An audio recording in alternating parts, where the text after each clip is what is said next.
So, a couple thousand years ago, there were these young men, and these young men were the sons of a man named Korah. Now, they were of the children of Israel, the nation that God chose to work with. And at first, everything seemed great. It seemed that God was with them, but one day, everything turned around. And it's like God abandoned them. They searched their hearts. It wasn't from any sin they knew of. They were walking in obedience, still praising God, still seeking his face. But it's like God deserted them. Let's hear his testimony in Psalm 44. We have heard with our ears, O God. Our fathers have told us the deeds you did in their days and days of old. You drove out the nations with your hand, but them you planted. You afflicted the peoples and cast them out, for they did not gain possession of the land by their own sword, nor did their own arm save them, but it was your right hand, your arm, in the light of your countenance, because you favored them. You are my king, O God. Command victories for Jacob. Through you, we will push down our enemies. Through your name, we will trample those who rise up against us. For I will not trust in my bow, nor shall my sword save me. But you have saved us from our enemies, and have put to shame those who hated us. In God we boast all day long, and praise your name forever. So everything's going good. They're praising God. He's giving them victory. But, verse 9, but you have cast us off and put us to shame. And you do not go out with our armies. You make us turn back from the enemies, and those who hate us have taken spoil for themselves. You have given us up like sheep intended for food, and have scattered us among the nations. You sell your people for next to nothing, and are not enriched by selling them. You make us a reproach to our neighbors, a scorn and a derision to all those around us, a shaking of the head among the peoples. My dishonor is continually before me, and the shame of my face has covered me, because of the voice of him who reproaches and reviles, because of the enemy and the avenger. All this has come upon us, but we have not forgotten you, nor have we dealt falsely with your covenant. Our heart has not turned back, nor have our steps departed from your way, but you have severely broken us in the place of jackals, and covered us with the shadow of death. If we have forgotten the name of our God, or stretched out our hands to a foreign God, would God not search this out? For he knows the secrets of the heart. Yet for your sake, we are killed all day long. We are accounted as sheep for the slaughter. Perhaps that's how you feel. Perhaps you can identify with the sons of Korah. You know, at one time earlier in your Christian life, it seemed like God was with you. You were having victory after victory after victory over your sin. God was with you. His presence was so real. When you prayed to him, it was like he was standing in the room listening to you. When you got in your word, it was amazing. He was opening your eyes. You were seeing wonderful things. But one day, everything changed. Now you're falling into sin. The sin you thought you had victory over. Now all sorts of things are falling apart in your life. It's like God has abandoned you and forsaken you. And you're like, God, where is your love? Well, Paul wants to encourage us today. Romans chapter 8, verse 35. Who shall separate us from the love of Christ? Shall tribulation, distress, famine, nakedness, peril, or sword?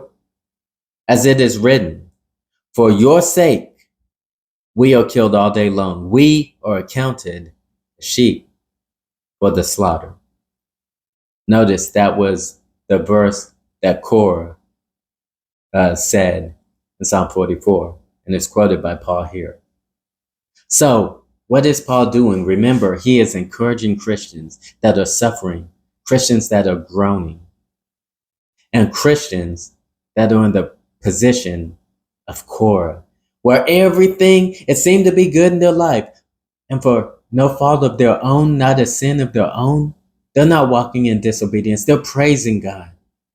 But for some reason, it's like God has given them up as sheep to be slaughtered.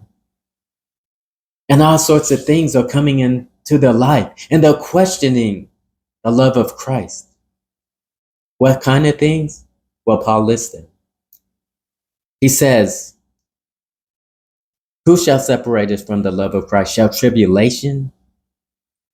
That's a situation that it's just causes a lot of pressure. So much pressure in your life. You're like, God, where are you? Relieve this pressure. He says distress. Those distressing situations, stressing you out. Death of a family member, loss of a job, no money, whatever it is.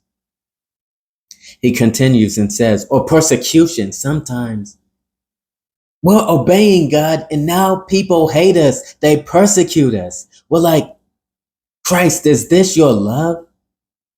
He says, shall famine or nakedness, the lack of our needs. I mean, the bank account's dwindling. The food in the pantry's almost gone. You can barely keep food in the refrigerator. You're like, God, where's your provision? I'm lacking the things I need. He says, or peril, or sword, or danger, even danger of those who might try to kill you for being a Christian, for living by faith in Christ. You're like, Jesus Christ, where is your love? Is this your love? I mean, all those people out there, they're living just fine. They don't believe in you. They don't care about you. They're walking their wickedness. They're living in adultery and this and that, homosexuality, you name it. But their lives are all good. And I'm having to deal with this tribulation, this distress, this famine. I lack my needs. I lack money. Nakedness, I'm just exposed. I got holes in my clothes and I can't afford to buy new ones. How am I supposed to clothe my kids? I mean, they're growing out of their clothes. God, where's your love? Christ, where's your love? I'm being persecuted. I mean, I go out there, I'm living for you, and people hate me. People might even want to kill you. But Christ, where's your love? It's like, for your sake, you've delivered us up like sheep to be slaughtered. But Paul wants to encourage you. You may be, I don't know what you're going through right now. It may fall into one of those categories that I mentioned.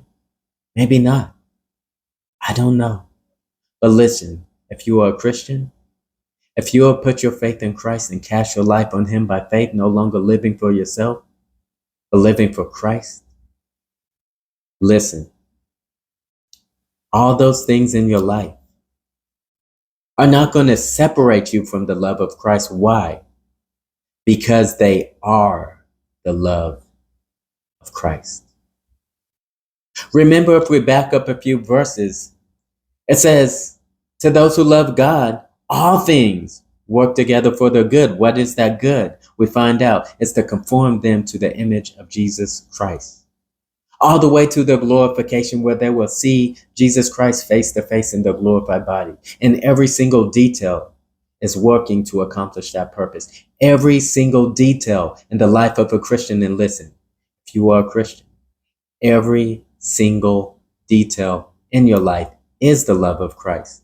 That tribulation is the love of Christ. That distress is the love of Christ. That famine is the love of Christ. That nakedness is the love of Christ. That persecution is the love of Christ. That danger is the love of Christ. That sword is the love of Christ. Listen, you may feel like, God, what's going on? I'm walking in obedience. I'm seeking your face. I'm in your word. I'm in fellowship. I'm going to church. God, what's going on? Well, God in his love is sanctifying or conforming you to the image of Jesus Christ all the way until your glorification when you see him face to face. You say, oh, it's not happening to everyone else in the world. All these wicked people. That's because God's like, I'm going to leave them to their wickedness. Remember chapter 1, God gave them up. God's given them up to their wickedness, but not you. No, God is working on you. Like fire refines the gold, God is refining you. So be encouraged. Yes, it's painful, and I don't minimize that. And I don't pretend like I know what you're going through. But I know this because I know what the scriptures say, that God is working with you. God is sanctifying you. God is making you holy. God is conforming you to the image of Christ. And all these things in your life, they are the love of Christ for you.